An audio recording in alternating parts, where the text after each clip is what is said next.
Hi, we are Elijah, Hieu, and Seth. For our project, we worked on making a multiplayer Pong game that could support up to 6 players simultaneously.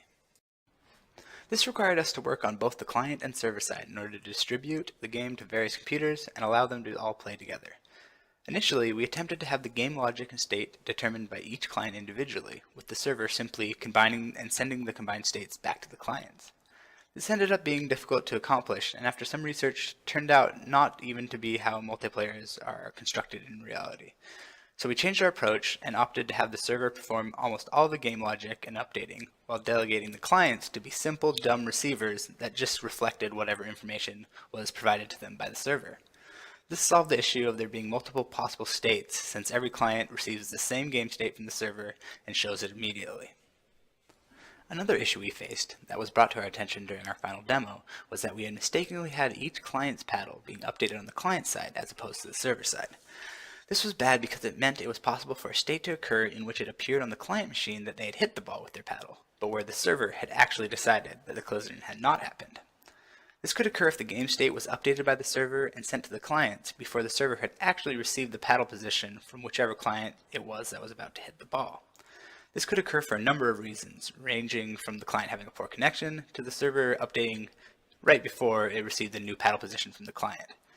Thus, the client would see their paddle update on the client side, but the server information would say otherwise, thus causing a dissonance between the two states. In hindsight, this would have been simply solved by having the client's paddle position be handled by the server in the same way all the other aspects of the game are. This was a simple mistake caused by us attempting to provide the client with the most smooth and responsive experience we could, but instead we ended up creating the issue that I just described. And now, onto the game. So first we start our game server that will update and distribute the game state to any client that connects to it. Once we have this running, we can start the game client. The game initially starts by setting up a TCP connection with the server where information about the client's username is traded between the two. Once this connection is confirmed, the client is placed into a lobby where they can toggle the ready option to indicate that they are prepared to play. While in the lobby, up to 5 other players may also join. At any point, if all players in the lobby are ready, then any one of them can click the start button, which broadcasts a start message to all the other clients in the lobby and starts their game simultaneously. When the game is started, the TCP connection is closed and we switch over to using UDP. This is important because we care more about the speed than reliability of the game, since it's vital that we preserve the real-time component. The server and client then begin trading information about the game state, such as paddle positions, ball positions, scores, etc. And the server takes on the task of updating the game state appropriately and then distributing this new information to all the clients. The players are then able to play until they lose all their lives or until they quit the game for any reason.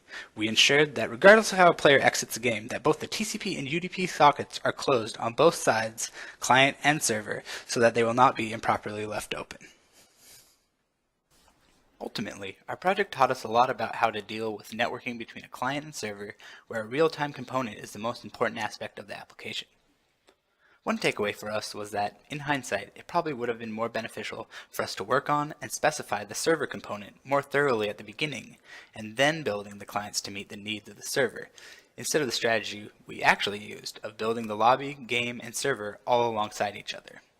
While our strategy worked in the end, we had some trouble integrating the 3 pieces smoothly, which could have been rectified with another strategy. We appreciate you taking the time to watch our video and hope you enjoyed it. Thank you.